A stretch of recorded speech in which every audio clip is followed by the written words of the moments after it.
Question number 8 है right 3 benefits of using relationships in the database. So benefits या advantages जो भी हैं वो हैं the primary benefit of the relational database approach is the ability to create meaningful information by joining the tables। ठीक है, meaningful information का display हो, बेसिक इसका ये फायदा है। Joining tables allows you to understand the relationships between the data or how the table connect। SQL includes the ability to count, add, group and also combine queries। जैसे कि MS Access है, इसी तरह से ये एक और सॉफ्टवेयर है जिसमें ये डेटाबेस मैनेजमेंट सिस्टम मैनेज होता है, इसमें इस्तेमाल होता है। फिर इसमें और आप बता सकते हो कि different tables from which information has to be linked and extracted can be easily manipulated by operators such as project and join to give information in the form in which it is desired। ये commercial level के ऊपर business या organisation के use के लिए ये point अहम है। फिर है कि revision of any information as data tables consisting of rows and columns is much easier to understand through the relationship database system. Question number 9 है discuss the importance of ERD यानी entity relationship diagram in business. ठीक है, entity relationship diagram और ERD model entity relationship model, ठीक है, ERM जो है, और entity relationship diagram ERD describes the entities attributes and relationships with there types in a simplified diagram. एक diagram के थ्रू ये सब कुछ एक्सप्लेन करती है कि इसमें एंटिटीज कौन सी हैं, फिर उनके रिलेटेड फील्ड यानी एट्रीब्यूट्स कौन से हैं, रिलेशनशिप कैसी है। दिस मॉडल और diagram can itself be used as the reference for designing an actual database. It can even be used as a backup for the structure of a database. The entity relationship diagram can be used in two ways। जैसा कि first है when the database has not been created yet, the entity relationship diagram helps in creating a clear representation of the entire database based on user requirements। and second way क्या है, when an existing database needs to be documented, the database development tool features automatic creation of entity relationship diagram based on existing database which facilitates documentation। अब ये question number 10 है right any two statements from the following entity relationship diagram.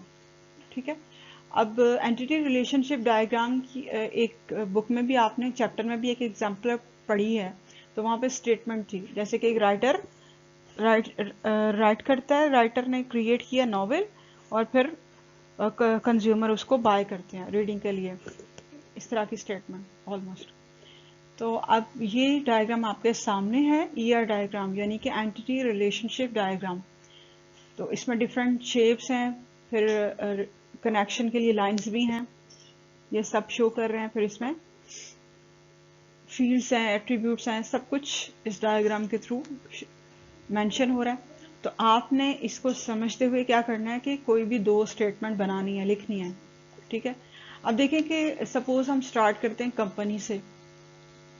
ठीक है, company एक entity है, इस तरह candidate ये एंटिटी है। इसमें सबसे पहले देखें कि जितने भी रेक्टेंगुलर शेप्स हैं, जितनी भी हैं, रेक्टेंगल्स कितने हैं, एक कंपनी येलो कलर के 1 2 3 4 हैं, एक में कंपनी, एक में एडवर्टाइजमेंट है, इंटरव्यू है, कैंडिडेट। ठीक है, 1 2 3 4 ये 4 एंटिटीज हैं, मीन्स कि आप इससे 4 तरह की स्टेटमेंट बना सकते हो। ठीक है, या और भी बना सकते हो। तो ये चारों क्या है, एंटिटीज हैं।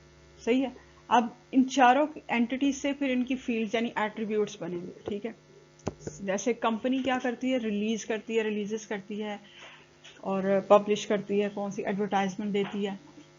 फिर कंपनी इंटरव्यूज कंडक्ट करती है, टेक्स इंटरव्यूज। ठीक है, फिर इंटरव्यूज कैंडिडेट जो है वो इंटरव्यू देते हैं। ठीक है, कैंडिडेट्स अप्लाई करते हैं। कैसे अप्लाई करते हैं, वो एडवर्टाइजमेंट के थ्रू वो देखते हैं, और फिर कंपनी ने जो जॉब्स वगैरह न्यूज़पेपर में या इंटरनेट के ऊपर पब्लिश की होती हैं, एडवर्टाइज की होती हैं, उनको देखते हुए कैंडिडेट्स अप्लाई करते हैं। तो ये जो आप डायमंड बॉक्सेस देख रहे हो, ठीक है, तो डायमंड बॉक्सेस देख रहे हो, इसमें ये क्या है, ये रिलेशनशिप है इनके, ठीक है। फिर एट्रीब्यूट्स को हम शो करते हैं लिस्ट से। अब ये इसमें लाइंस जो हैं डिफरेंट, जैसे एक डायग्राम से दूसरे डायग्राम तक जो लाइंस हैं वो कनेक्शन बना रही हैं, रिलेशनशिप, ठीक है। अब इसमें आपने कोई सी भी दो स्टेटमेंट देनी है, ठीक है। ये सारे जो पिंक कलर के बॉक्सेस हैं, शेप्स हैं, ये रिलेशनशिप बता रही हैं।